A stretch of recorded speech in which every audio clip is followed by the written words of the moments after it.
Hola, ¿cómo les va, queridos amigos y amigas? Bienvenidos a un nuevo capítulo de Mujeres en Positivo y hoy tenemos el placer de compartir con ustedes una charla con una mujer referente del mundo de la cultura uruguaya. Me refiero a la señora Ana Ribeiro, actual subsecretaria del Ministerio de Educación y Cultura de la Nación.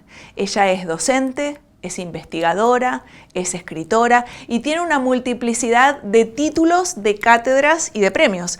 Entre muchos otros recibió el Bartolomé Hidalgo y el Morosoli.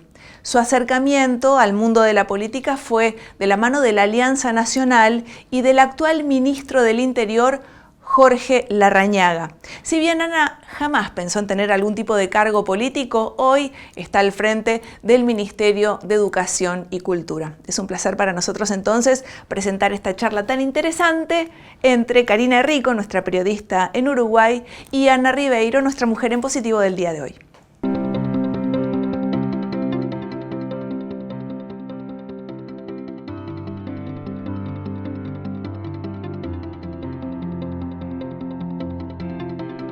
Ana, ¿cómo surge este gusto por la historia?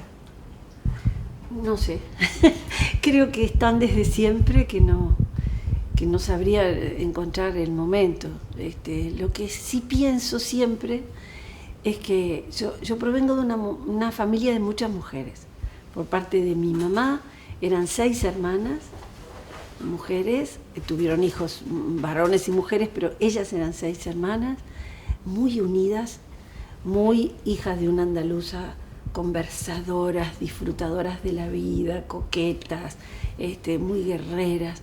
Entonces, esas mujeres hablaban todo el tiempo y por supuesto la abuela evocaba a España. España era como una cosa maravillosa y mítica, un lugar a evocar, ¿no? Que se sabía que había una dificultad enorme en el medio, que era el Océano Atlántico, y la abuela decía, no lo cruzo nunca más, porque había hecho el viaje aterrorizada. Y por el lado de mi padre yo tuve una abuela, Ana Gilda se llamaba, y mi otra abuela se llamaba Ana también, por eso yo llevo el nombre de las dos. Una abuela maravillosa conmigo, no era con todos los nietos iguales. Ya tenía preferidos y yo era la. ¿Y eran muchos nietos? No muchos, en total no eran demasiados, eran 2, 3, 4, 5. Pero yo era la nieta, ¿no? Y ella era de Rivera, de la frontera, y era una gran exiliada en Montevideo, siempre extrañaba el campo y la frontera. Y claro, ella había nacido en 1898. Entonces, toda la frontera, fin de siglo, todo me lo contaba. Se sentaba en una caja, sacaba las fotos y me contaba historias maravillosas de las familias. ¿Es este es de la familia tal, eran 24. Y en una epidemia, plaga de langosta, se quedaron sin cosecha y el padre los llevó a pastar, a que pastaran, para que tenían que sobrevivir. Si los caballos sobreviven, ustedes también. Bueno, te cuentan eso con 6, 7 años, te muestran la foto. Entonces, yo pienso que esa cantidad de mujeres tuvieron que ver y despertaron todas mis formas de curiosidad en la vida, ¿no? Porque el gusto por la historia es la curiosidad por la condición humana. ¿Cómo ves ahora en el ministerio, tú sos subsecretaria del Ministerio de Educación y Cultura, cómo ves que esté la situación dentro del ministerio? Con estos poquitos meses que has estado, ¿existe paridad? ¿Ves que se puede mejorar? Mira, eso siempre se puede y se debe mejorar, ¿no? Estuve viendo la sala de lactancia y hay que mejorarla un poco, hacerla más amable y tengo que prever ahí algunos cambios materiales en la habitación, pero está provista, está allí, está presente. Claro. Alguien ya pensó que tiene que existir. ¿Vendrán otras demandas y otras cosas? Sin duda. Yo creo que es un camino que por suerte ya no tiene retorno, ¿no? Claro. Y ya no tiene tampoco necesidad de explicarlo demasiado. Todos los días, por una razón o por otra, queda clara esa larga diferencia que se estableció en el tiempo y que hay que desandar muy lentamente. Yo obtuve 3 veces el premio de la Academia Nacional de Letras. La primera vez que me lo dieron, tenía que ir al Palacio Taranco, donde entonces estaba la Academia Nacional de Letras, ahora está en la casa de Julio Rey-Reci, en la Torre de los Panoramas, pero entonces estaba en el Palacio Taranco. Y el presidente era Arturo Sergio Vizca. Y recuerdo que Arturo Sergio Vizca salió a recibirme y quedó un poco sorprendido porque yo venía con mis 2 hijos mayores, la chica aún no la tenía, vestidos maravillosamente, el nene 4 años con un trajecito, corbata, era una gran ocasión, ¿no? Y era un honor. Y mi hija tenía un vestido primoroso y quedó así. Abrieron la puerta, estaban todos los académicos en una gran mesa como esa que hay allí, y fue un rumor de... Y un académico dijo, caramba, desde acá nunca habían entrado con niños. ¿Sabes mi frase cuál fue? Los 2 de la mano. Dije, perdón, si yo pude escribir el trabajo que han premiado con ellos revoloteando alrededor, supongo que a la fiesta también pueden estar invitados. Sí, por favor, y entraron.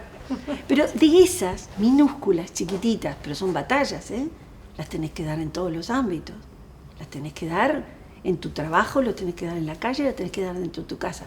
De esas yo peleé 100 para llegar a ser quien se supone que soy, ¿no?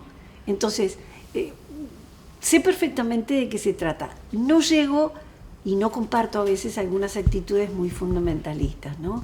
Me parece que eso de hacer una gran bolsa y meter adentro a todos los hombres y decir que son malos es un exceso, al que entiendo por qué se llegó. Si ves la cifra escalofriante de mujeres asesinadas por los hombres anualmente, bueno, perfectamente entendés cuál es el mecanismo femenino de resistencia frente a eso. Entiendo eso, entiendo la naturalización de algunos roles predominantes dentro de la casa o dentro de los ámbitos laborales que hay que combatir, pero no llego a ciertas posturas que entiendo que son excesivas. Puedo comprender el mecanismo, pero no compartirlo. Pero aquí estamos, somos mujeres y sabemos bien de qué se trata. En 2009 entraste en el Partido Nacional a través de Jorge Larrañaga, pero tu papá era herrerista. Exacto, mi papá era herrerista. ¿Cómo fue? ¿Cómo se dio ese cambio que dijiste, bueno, por ahí no es por el lado de papá, pero voy a probar por otra corriente, por otro sector? Yo no había tenido militancia política en ningún sector nunca, y no me consideraba blanca. Yo me fui blanqueando, si se puede decir. Y la culpa, entre comillas, la tiene Larrañaga, ¿no? Que se acercó, después que me escuchó un día hablar en una conferencia que había organizado Beatriz.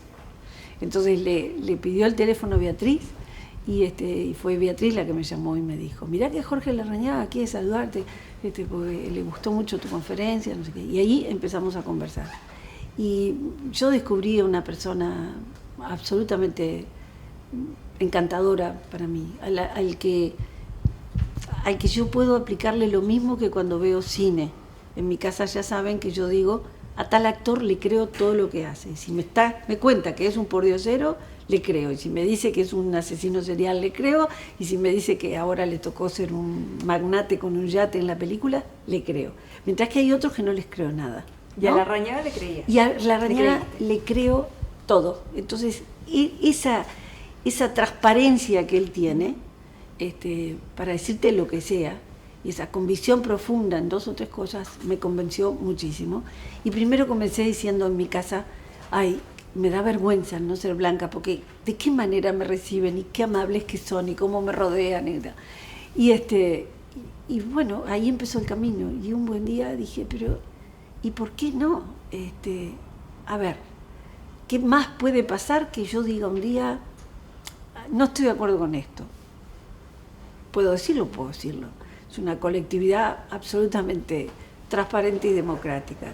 Han sido históricamente los constructores de la tradición democrática de este país, junto con sus enemigos y aliados y colegas, y ahí está, en una, yo te diría, una situación binaria de retroalimentación. Sí. Han sido el sostén de este sistema democrático, al que luego se incorporó una tercera fuerza. Yo más bien era una mujer de izquierda, pero sin militancia política específica. Y bueno, vi a Larrañaga, aquí estamos. Fui dando algunos pasos progresivos, fui contando en esas cuentas que uno lleva, que no debe olvidarse, la intolerancia de, te acercás a Larrañaga, entonces y eso, lejos de alejarme, me dio rabia y me reafirmó. Y bueno, en algún mal momento Larrañaga me dijo, sé que estás pasando por este mal momento, sabes que contás conmigo. Nunca me olvidé de eso, siempre me pareció maravilloso. Así que entre él y yo hay una especie de contrato de corazón a corazón. Es mi líder absoluto. 11 años después llega la subsecretaría del ministerio. Ay, sí. Y por nada. Culpa de él. Responsabilidad, pongámosle. Porque yo le decía, siempre que me ponían las listas, le decía, esto lo he contado tantas veces, pero es que lo tengo que seguir contando. Le decía, seguro que no salgo, ¿no? Sí. Y él un día me comentó, pero todo el mundo me pide al revés. Me pide lugares donde pueda salir. Y yo, no. El mundo político me asustaba. No, yo te ayudo, yo te apoyo. Si sirve de algo, contás conmigo para lo que sea, pero donde no salga. Y la última vez me dijo, no te puedo garantizar que no salgas. ¿Y ahí? Entonces ahí le dije, bueno, déjame pensarlo bien. Y bueno, lo hablé con todo el mundo en mi casa, porque son los primeros en involucrarse. Y si algo bueno o malo pasa, van a ser los primeros favorecidos o desfavorecidos. Porque ser la hija o el hijo de te pesa en la vida. Y mis 3 hijos tienen vidas propias, tienen talentos propios, tienen orgullo de ser buenos en lo que cada uno hace, que hacen cosas muy distintas. Entonces yo tampoco les quiero arruinar la vida con eso. Y fue una asamblea familiar, ¿no? Mis 2 hijas muy temerosas. Ay, mamá, es un mundo muy duro, te van a lastimar. No estás acostumbrada al afecto de tus alumnos toda la vida y acá los ataques son duros. Vos no tenés piel para eso. El varón entusiasta, porque ese es blanco desde el fondo del tiempo. No sé cómo, yo nació blanco. Entonces el varón, sí, mami, fíjate, bla. Mi marido con mucho equilibrio y equidistancia, lo conversé mucho y esto ya lo conté una vez, no te estoy dando noticias nuevas, lo siento. Fui a consultar a la persona que menos se pueden imaginar y me recibió y me dio una paz y una tranquilidad, sus consejos. Fui a hablar con el doctor Sanguinetti, porque bueno, es un buen amigo, él y Marta, sobre todo, con Marta hemos trabajado juntas en varios cosas y proyectos, y hemos dado conferencias juntas, una gran historiadora. Entonces los conocía y le pedí que me recibiera. Entonces le digo, doctor, mire, tengo tal angustia. Usted es el único en este país que conoce y entiende el mundo académico y conoce y entiende el mundo político. Usted dígame, ¿es viable? ¿Voy a hacer un mal papel? ¿Puedo de verdad ayudar a Larrañaga aceptando esto? ¿O va a ser un desastre para su vida, para la mía, para su lista? ¿Podré hacer esto? Con esa tranquilidad el doctor me dijo, usted deje pasar el tiempo porque para empezar es muy difícil que salga en el Senado. Yo tranquila, muy difícil que llegue. Y segundo, los votos son una cosa muy fina.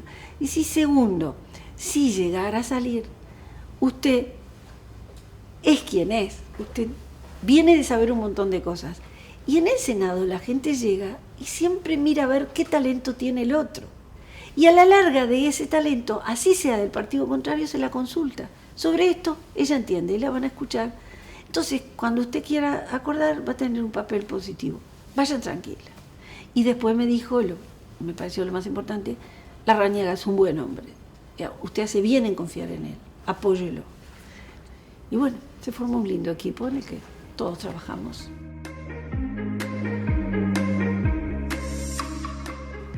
Todavía tenemos mucho programa para compartir juntos y qué maravillosa la anécdota que contaba Ana cuando fue a buscar su premio, cuando ella decidió ir acompañada de sus hijos a un lugar al que nunca antes había entrado ningún niño. Ana Ribeiro siempre derribando estereotipos y siempre fiel a su autenticidad. No te muevas de ahí, todavía tenemos mucho programa, hacemos un breve corte y enseguida seguimos con más Mujeres en Positivo.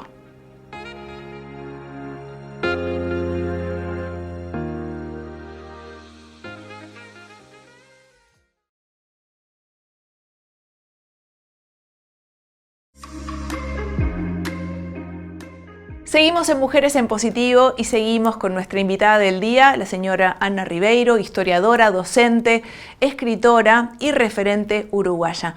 Ahora vamos a meternos en la segunda parte de la charla, en donde Ana hará referencia a la pandemia como momento histórico de la humanidad, también comentando acerca de la reconstrucción de la naturaleza y del consumo excesivo, entre muchos otros temas. A disfrutar entonces de esta última parte de Ana Ribeiro en Mujeres en Positivo.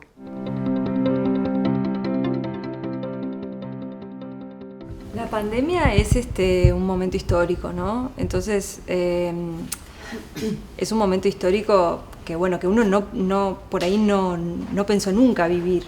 No. Estamos siendo hoy parte de la historia, de esa historia que vemos en los libros. Ustedes debían tener una planificación antes de poder entrar y poder poner los pies adentro del ministerio.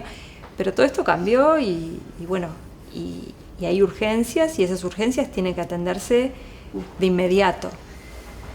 Esa es una parte muy dura de esto, porque hay días que a uno lo embarga el cierto desaliento, porque decís, yo quería hacer tal cosa, y tenía tal proyecto, y quería reabrir tal otra cosa, y tú decís, bueno, sí, pero lógicamente el dinero va primero para la emergencia, y está muy bien que así sea, y luego lo demás. Y bueno, cambiaron las prioridades, pero por suerte nos pescó siendo un equipo con muchas ganas, recién estrenado y con energía suficiente, porque de no ser así es un momento terrible en el planeta. Claro. No es al Uruguay, es en el planeta. Y bueno, que no nos falle la energía y las ganas, ¿no? Y sobre todo la sensibilidad, darnos cuenta todos los múltiples colectivos que están sufriendo. Lo terrible es cuando ves que están sufriendo y que precisan, y les podés ayudar un poquito, pero sabés que no alcanza. Pero bueno, ¿qué vas a hacer? Es parte de las responsabilidades civiles, es eso, ¿no? Y es parte del mundo político. Uno lo entiende mejor después que está dentro. Es una postura muy principista y muy fácil, en la que se tiende mucho en caer en ese lugar, sobre todo desde el mundo intelectual. Y yo critico desde lejos y no me embarro, ¿no? Y después lo ves, bueno, la política, la vieja definición, que sigue siendo perfectamente exacta, la política es el arte de lo posible. Y lo posible nunca es lo ideal, es lo que podés hacer. Y te tenés que blindar el corazón para decir, bueno, yo quería, pero solo puedo hacer este poquito. Te pongo un ejemplo práctico. Un día fui a la biblioteca Valle Ordóñez de la localidad de Piedras Blancas. Un barrio muy modesto, muy problematizado. Atrás está la vieja Quinta de Valle y delante queda esta biblioteca, que fue un muy lindo edificio en su momento y que se ha venido cayendo y cayendo y cayendo. La fui a visitar a ver qué precisaban y veo en un estante bestsellers. Y cuando me acerco, el bestseller más nuevo que tenían era Miguel Ángel Asturias, un libro amarillento de 1960. Entonces digo, ¿qué precisan? Y bueno, precisamos libros, precisamos textos escolares, libros para niños, precisamos pintar. Ya tengo la mano de obra, la conseguí y reservé un dinero para la mano de obra. Me falta la pintura, estoy atrás de la pintura. Entonces, hay momentos en que el Estado es como un gran padre y otros es un gran mendigo. Pero le conseguí una cantidad de libros preciosos. Los pusieron en una vitrina, nuevos, flamantes, de colores, novelas atractivas, novelas de pienso y de valor intelectual potente y otras más al uso, y una colección de libros infantiles que son una obra de arte. Están contentísimos, pero todavía falta. Entonces tú decís, es importante comparado con lo que hay que hacer en el Ministerio de Economía, con lo que hay que hacer en la educación, son cosas menores, son cosas que puedes hacer. La pandemia ha sido un momento para hacer, Y lo importante es que el equipo no decaiga y encuentre satisfacción en estas cosas que podemos hacer. El arte de lo posible. Y que sea al máximo y que sea siempre considerando a la gente, no olvidándose de lo que, bueno, más precisa. Y recuperando con alegría cosas. Y lo que espero, y no sé si será así, no te puedo decir cómo me lo imagino, porque no es un imaginarme, es un desear. Es que no olvidemos la lección y que las cosas que hemos visto muy notorias, como el factor destrucción del medio ambiente a nuestro alrededor, la vanidad de ciertas formas de consumo, la crueldad de ciertas formas de consumo, que, ojo, el consumo interesa, es el sostén económico, todos quieren volver a trabajar, todos quieren vender lo que tienen para vender en la vida, pero algún equilibrio un poco mejor es notorio que precisamos y creo que quedó en evidencia. Ojalá esa lección no pase, ¿no? La importancia del otro, la importancia de dedicarle tiempo, porque así como la pandemia ha sido terrible por el aislamiento, terrible por estar separados ha sido maravilloso para algunos núcleos familiares que se han permitido cocinar juntos, cenar juntos, conversar. Es cierto, hay un enorme crecimiento de la violencia intrafamiliar, porque donde la había, el sofocamiento y la histeria del encierro agravó lo que había, pero mejoró lo que era los vínculos un poquito bueno y se potenció todo, los extremos. Claro. Entonces, ojalá aprendamos esas cosas, ¿no? Y las recuperemos bien y la incorporemos al saber y no dejemos de actuar sin tener en cuenta aquello que una vez vimos con claridad. Cómo han vuelto los animales a ciertos lugares, cómo se ha limpiado el cielo, cómo ha mejorado el nivel de salud general solo con una pequeña precaución higiénica que ojalá nos quede. Yo no quiero que me tome la fiebre a cada rato, pero de pronto sí quiero que los hábitos de higiene pública se mejoren, ¿no? Y tantas otras cosas, el papel de los médicos, siempre nos quejamos de los médicos, y nos encantan las reuniones familiares hablar de algún médico que se equivocó y le estropeó la vida a alguien. Bueno, también empleemos tiempo para hablar de los médicos que salvan vidas, y las enfermeras jóvenes, y aquella médica joven que se subió al barco, el Mortimer. Aquello fue una escena maravillosa, sí. Yo decía, mira, las mujeres de este siglo, ya que de mujeres comenzamos hablando, esa doctora joven, una maravilla, ella y tantas otras, ella es el símbolo de las que lo hicieron a diario, ¿no? Son cosas a recordar, siempre, me parece. Gracias, Ana, y éxitos en la gestión. Bueno, es un lindo deseo. Ojalá tengas razón y sea exitosa. Que así sea. Gracias a ti.